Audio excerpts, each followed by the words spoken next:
So I obviously missed something, because this is a Picatinny, right? So both ends of it. This won't go on the light rail on the Glock. This is probably super basic for any Glock owner, but it's apparently not Picatinny because it's wider than this is. And this I want to attach, like this is a GoPro mount. I want to attach this to that light rail. It's not gonna happen, but it works perfectly fine with see if I can do this one-handed. So it works perfectly fine with a regular pick rail. So I guess I'm not putting this on that. I was gonna try to put my thermal cam on this, which would work fine, and then put it there, and then I can like corner shot and watch on this phone I'm filming in right now the thermal image with reticule sighted into this Glock, but that's not gonna happen. I might print another one of these and make it larger or something so it fits on that, but I'm not sure what I'm doing wrong here. Whatever, I'll put it on some other rifle. Okay, so this is how it looks like right now. Here's the what's it called? The Chinese thermal camera in its little holder, basically a clamp. And this is my 3D printed GoPro mount. And as you can see here, it kind of indexes in a 90-degree angle towards the mount, like that. So it should point straight forward, but I have a little GoPro mount joint here, so I could angle it a little bit. But as long as we can see the supports, put a little craters in there. But yeah, it should be pointing along a barrel if you mount it to a Picatinny or a scope or whatever. I'm gonna mount this to a scope anyway, and we'll see how that goes. Yeah, we'll see.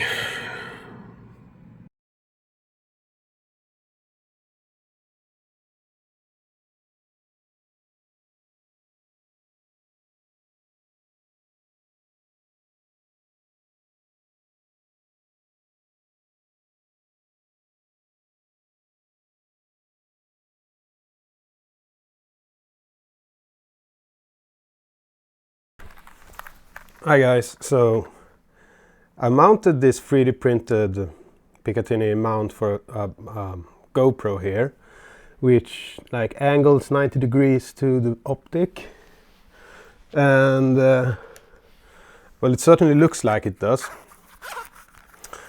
So this is the thermal camera. It's a little bit low light in here, so I hope you guys can see. And you put it in like this and just tighten this knob. This feels firm. I wouldn't try this with a high caliber rifle or anything. So yeah, let's so I got myself a 2 meter long cable. It is possible to put this phone mount as well on it, or I could print another one of these and put the phone mount here or something. So that's doable, and I have a shorter cable as well for that purpose, but I got the long one, so let's use that.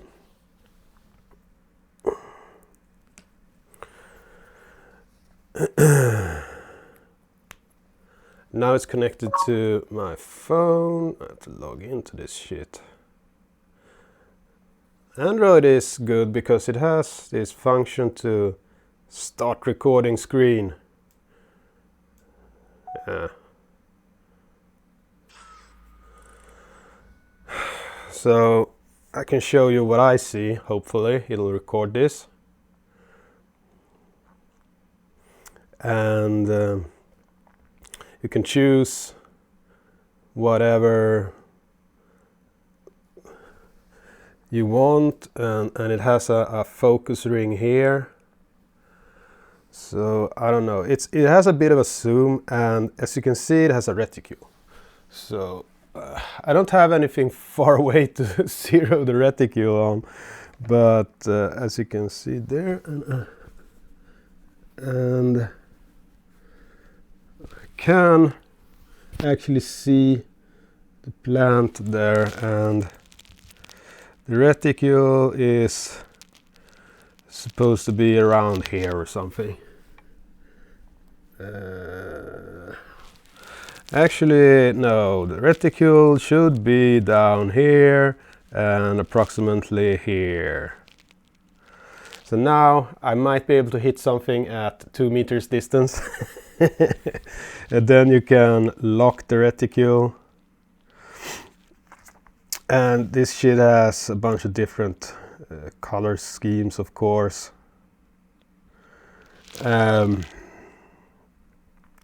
So yeah, this actually does work. I had to go and bring this to the shooting range to actually try it, but not sure if this is visible. I'm hoping I'm recording this on the phone now so you can see it, but in case I don't, I hope you see it now. Okay, so this shit actually works, and I printed this with 100% infill, so it should be pretty sturdy, and it feels solid as all. And I can tweak this angle a little bit. It's a little bit low now, but it's, for what it is, it's pretty close actually. So I could angle it like a half a degree upwards a little bit to get the reticule a little bit upwards, but that's something you can fine tune at the shooting range. And yeah, so this shit actually works. But for an actual hunting scenario, if you're hunting wild hogs, you're gonna have to have a little bit more high recoil rifle than the 223. And I wouldn't know if that could handle the recoil. One day I might try this with my 4570, but I don't want to damage this shit. So there are ways to make sure the connection to the USB cord is protected, like this 3D printed sleeve. I could put this around it and it would hold the USB cord. So that'll help. That'll help a lot. And as I said, if you're actually hunting, you don't want to perhaps have this in your hand. You could put this on here as well. Also, one thing I thought of,